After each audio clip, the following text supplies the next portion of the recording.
If you are someone that is waiting for the real estate market to crash and you're just hanging out on the sidelines thinking that maybe tomorrow's the day that the whole bottom falls out, you may be waiting for a lot longer than you ever anticipated. So let's take a dive into what we're seeing in the real estate market, why we think the crash has likely already come and went, and what we think we're going to see going forward. Before we dive into the content, my name is Matt Lunden. I'm a real estate agent here in coastal Delaware, and I put out content each and every week discussing what it's like to live here, the real estate market here, and just everything about coastal Delaware. So if that's something that you would like to see some more of, do me a favor, hit that subscribe button down below just so you can stay in the loop each week when we go live with new content. And then if you are someone that's looking to buy or sell real estate here in coastal Delaware, that's what we help people with every single day. And we love hearing from you guys here on the channel. So all my information is down below in the description and right here on the screen. If I can help in absolutely any way, please do not hesitate to reach out. Feel free to give me a call, shoot me a text, send me an email, whichever is easiest for you. Now let's dive back into the content. We see it online every day. We hear it from buyers that are in the market that I am waiting for the crash. I'm thinking it's going to crash next month. And the reality is that I think that crash has probably already come and went. If you look back over the last 6 to 10 months, you see that November of 2022 to January of 2023 was likely the crash that everyone was anticipating. I've got clients that have been waiting since 2019 for a crash, and obviously they're no longer in the same category of buyer as they were before. They can't afford the same home anymore. Now they're looking at a lot different homes just because they waited for too long. But however, I think that slowdown that we saw in the market from November of 2022 to January of 2023, I think that was our crash. We saw homes sit on the market for a lot longer. We saw more price reductions. We saw buyers getting fantastic terms in their offers, and that's kind of over with. I think that part of the market and that slowdown that we saw with some uncertainty coming into the year with inflation and interest rates and all the other, catchphrases that you're hearing online, I think a lot of that was what we were looking at as a crash. I mean, prices came down a little bit in that window. Again, buyers were getting fantastic terms and sellers were getting beat up a little bit. Homes were sitting on the market, and I don't see that really happening anytime again in the near future. Interest rates are back up above 7%, and we're still seeing a lot of active buyers in the market. So I think that crash that we were expecting may have come and gone. And there's just a little bit more information that we want to dive into as to why that may be the case. If we look at some different statistics here and different numbers, just to give you our case as to why the market is not going to fall apart anytime soon. The first one's going to be the sales price or average price, and both the average home sales price and the price per square foot throughout coastal Delaware has increased year over year. Now, it's not a massive increase. 2020 to 2021, we saw 30, 40, 50% appreciation, but it's still, the price per square foot's up about 4% over last year. And then the average sales price is up about 7% over last year. So we're still seeing a pretty good amount of appreciation. Again, it's not the 40% that we saw 2 years ago, but home prices are still increasing. There's a number of different factors there. I mean, obviously inventory is low and there's still a ton of buyers in the market. So as those sales prices continue to increase, there's only a few things that can slow that down. One being a greater economic failure in the country, which nobody necessarily wants. And the other,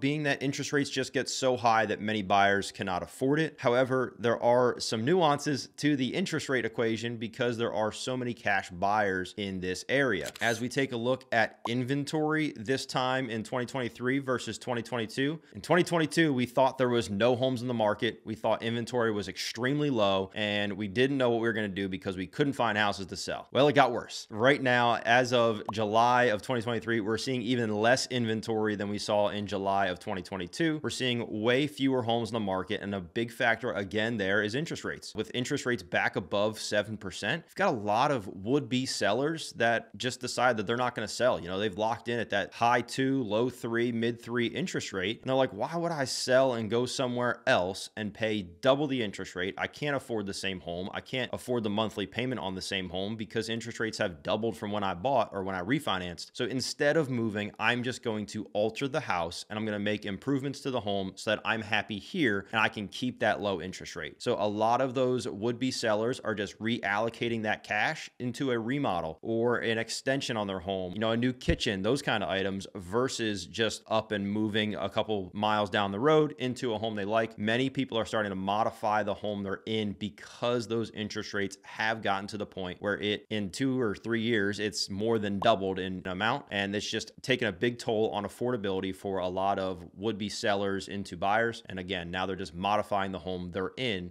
order to make themselves happy there. there. Along the same lines of the seller side of the equation, on the buyer side, those interest rates are keeping a lot of people on the sidelines. You know, some people that would be buyers are just hanging out on the sidelines, waiting for something to happen, thinking that either interest rates or prices or both are going to come crashing down at some point. And I do think that interest rates are going to run up a little bit more before the end of 2023. However, as we've mentioned before on the channel, I do think that around Q2 of 2024, we'll see those interest rates back into the low sixes, high fives. When that happens, I expect the top to get blown off the market. I think prices are going to skyrocket. If we touch back into the fives, it's going to bring a flood of buyers that are just waiting on the sidelines back into the market where they think that number is much more affordable. And as soon as that competition for buyers comes back into the market, prices are going to go through the roof. And I do not see that slowing down anytime soon. Again, as we mentioned in last week's video, interest rates tend to get better in election years. It's not a political thing. It doesn't matter who's coming, who's going, which party is which. It's not that kind of situation. Typically in election years, interest rates have always gotten better because it shows a strong economy for whichever party is outgoing. Again, it's not necessarily one party or other that's making that happen. It's just that they always need to make sure that they're proving they've got a good economy. So when they run into election time, that there's a lot of good sentiment in their minds. So a lot of times those interest rates improve greatly in election years. So with next year being election year, we see those interest rates improving quite a bit. And when they do, I think there's going to be a flood of buyers coming into the market and again, just blowing the top off of it and increasing prices at a much faster rate than they have this year. The reality is that we say all this and we go through all the different scenarios with interest rates and, you know, people waiting on the sidelines and there's still a lot of demand. We look at buyer demand right now. There's still a ton of buyer demand. And here in coastal Delaware, a big reason behind that is really twofold. We've got a lot of cash buyers. So we've got a lot of investors and downsizing folks from other states that are cash buyers when they come here. They've got a boatload of cash they're putting down. So maybe they've sold a home in one of our neighboring states. You know, maybe they're relocating from New York or New Jersey or somewhere else. And they've got all that cash that they've built up after living in that home for 15, 20 years. Now they're just sitting on that cash and they're bringing that cash to Delaware and they're putting a large sum down versus getting a large mortgage. So for a lot of people, if they're only getting a mortgage for say $100,000, now all of a sudden that 7% rate doesn't really make a difference to them. You know, if you're financing $1 million, 7% definitely stings a lot more. But if you're financing a small amount, you don't really pay attention to that interest rate. Many people are getting, you know, at most a 15-year loan just because of the amount of cash they're putting down, and the affordability equation there just works out to where they don't necessarily have to worry about the interest rate. So we do see a lot of cash buyers, a lot of large amount of cash coming in, even if they are getting financing. So we definitely see a lot of buyer demand still in the market. And the flip side of that is Delaware's still relatively affordable. While our home prices are definitely high, especially in the coastal markets, there's other areas of Delaware where they're much more affordable. But here in the coastal markets, our prices are definitely high. However, when you look at the full picture of affordability, we are still a lot more cost effective than many of our neighboring states. And so that brings a lot of people here, whether they're working from home or they're retired, maybe it's a second home. All of those people are still looking to come to Delaware just because it's likely still more cost effective, even with higher prices and higher interest rates than where they currently live. So they're actually saving money still by coming to coastal Delaware. And that again has just kept buyer demand at a very high rate, kept prices increasing slightly. Again, not that crazy increase that we saw over the last couple of years, but prices increasing slightly, price per square foot going up, and the days on market has kind of fluctuated a little bit, but days on market is still relatively low in comparison to just a few years ago when homes were sitting on the market for 6 months. They're still only sitting on the market for about a month. So there's still plenty of buyer demand out there, and things are definitely still skewed in the seller's favor. So if you are looking to buy a home, just know that you may not get the best terms. And if you're looking to sell a home, if you price it correctly and you market it correctly with the right agent,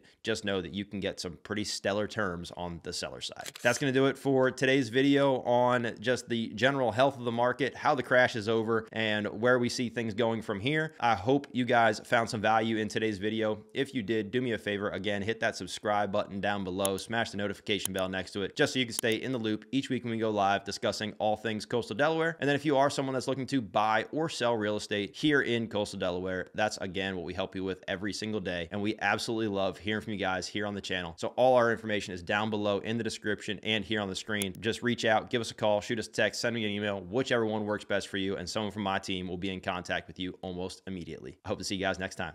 Peace.